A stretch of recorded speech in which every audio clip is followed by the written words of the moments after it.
ফের চিকিৎসার গাফিলতিতে রোগী মৃত্যুর অভিযোগ। নদিয়ার শক্তিনগর জেলা হাসপাতালের ঘটনা।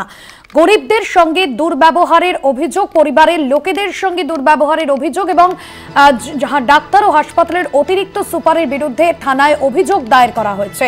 ফের চিকিৎসার গাফিলতিতে রোগী মৃত্যুর অভিযোগ।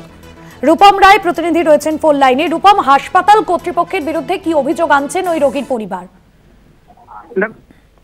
যখন এই কৃষ্ণনগরের বাসিন্দা যে 80 বছরের বৃদ্ধকে যখন শ্বাসকষ্টজনিত কারণে শক্তিনগর জেলা হাসপাতালে ভর্তি করা হয়, ঠিক তখনই এই যে যিনি কর্তব্যরত ডাক্তার ছিলেন তাকে তিনি কোনো রকম চিকিৎসা করেনি বলে অভিযোগ করছে রোগীর পরিবার, এবং তারপরে মৃত্যু ঘটেছে ওই বৃদ্ধর।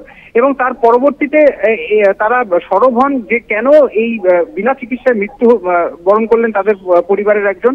এবং এই পরিপ্রেক্ষিতে যখন ডাক্তারবাবুকে ওই মৃতের পুত্র বলেন যে আমার বাবার অবস্থা খারাপ, একবার এসে দেখে যান, তখন সেই কর্তব্যরত ডাক্তার তাদেরকে বলেন যে হাসপাতাল থেকে বেরিয়ে যেতে, এবং সেখানে আসেন না, এবং তারপরে কিন্তু মৃত্যুর কোলে ঢলে পড়ে, এমনটাই অভিযোগ করেছেন মৃতার পরিবার। এর পরবর্তীতে কৃষ্ণনগর শক্তিনগর জেলা হাসপাতালের অ্যাসিস্ট্যান্ট সুপারকে এবং তার সঙ্গে সঙ্গে কোতোয়ালি থানায়ও কিন্তু লিখিত অভিযোগ দায়ের করেছে পরিবার। তারা একটাই কথা বলছেন, যাতে কোনো রকম ভাবে আর কোনো মানুষের জন্য এইভাবে পরিবারের মানুষ মারা না যায় বিনা চিকিৎসায়, এবং এর সঠিক তদন্ত করুক, এবং এই যে যিনি ডাক্তার এই ঘটনা ঘটিয়েছেন তার জন্য উপযুক্ত শাস্তি হয় তার ব্যবস্থা করুক প্রশাসন।